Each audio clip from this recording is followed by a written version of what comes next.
Assalamualaikum warahmatullahi wabarakatuh. Waalaikumsalam warahmatullahi wabarakatuh.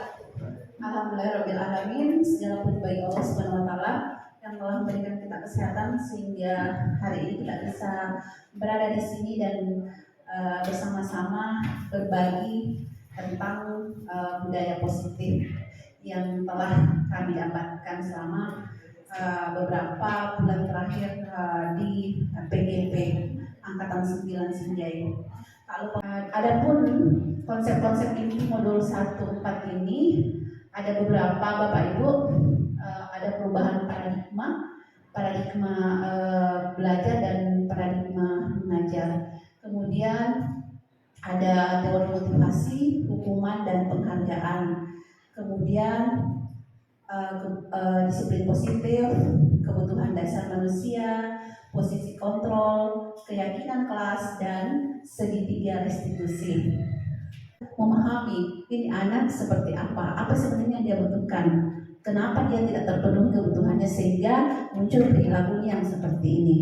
Nah, itulah yang diharapkan sebagai seorang guru yang mana haruslah sesuai dengan filosofi pendidikan Ki Hajar Dewantara yang selalu harus berpihak kepada murid. Inilah Bapak Ibu sekalian, ada yang namanya restitusi. Inilah tadi inti dari jawaban untuk pertanyaan Ibu Hasbia. Kalau semisal ada anak yang melanggar, ini sangat menarik Bapak Ibu ya. Ada namanya segitiga restitusi. Jadi anak-anak itu tidak dikasih sanksi tapi direstitusi. Jadi restitusi ini adalah proses menciptakan kondisi bagi murid untuk memperbaiki kesalahan mereka sehingga mereka bisa kembali pada kelompok mereka dengan karakter yang lebih kuat. Nah, restitusi juga merupakan proses kolaboratif yang mengajarkan murid untuk mencari solusi untuk masalah mereka dan membantu murid berpikir tentang orang seperti apa yang mereka ingin menjadi tujuan mulia dan bagaimana mereka harus memperlakukan orang lain.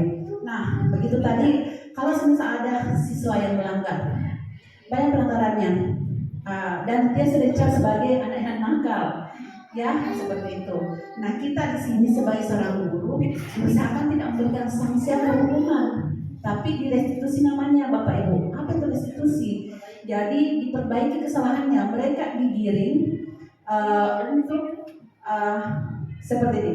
Jadi mereka digiring untuk memperbaiki kesalahannya melalui 3 tahapan restitusi. Yang pertama adalah menstabilkan identitas.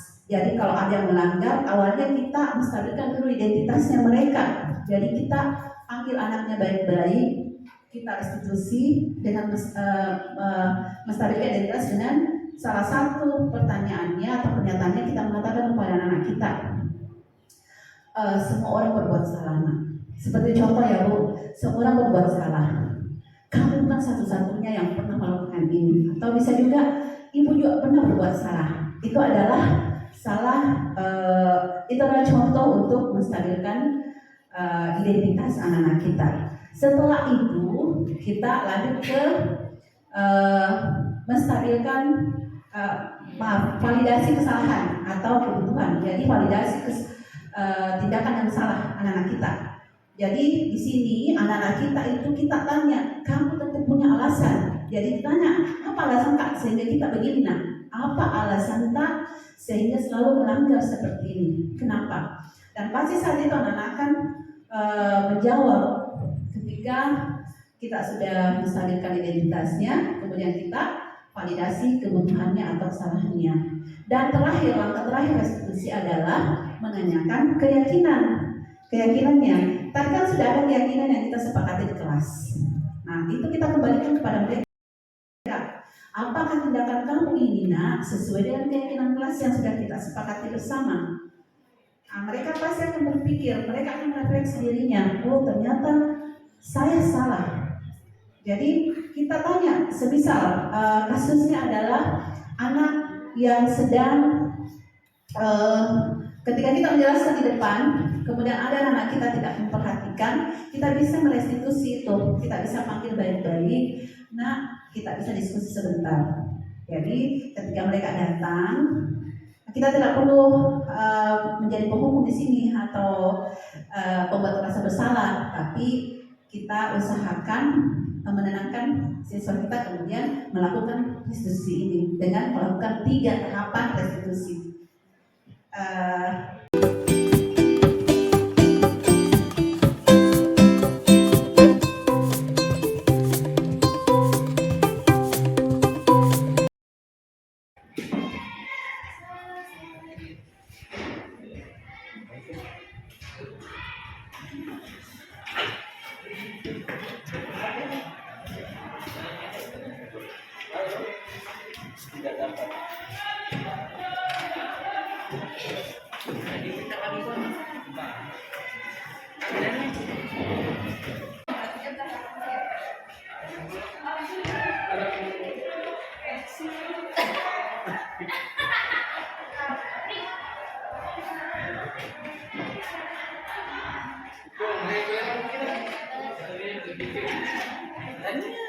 Hai, bakso di mana?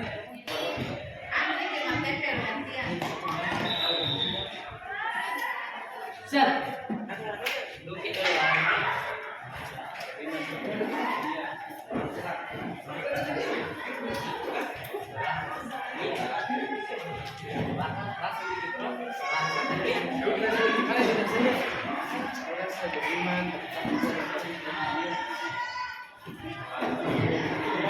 Dia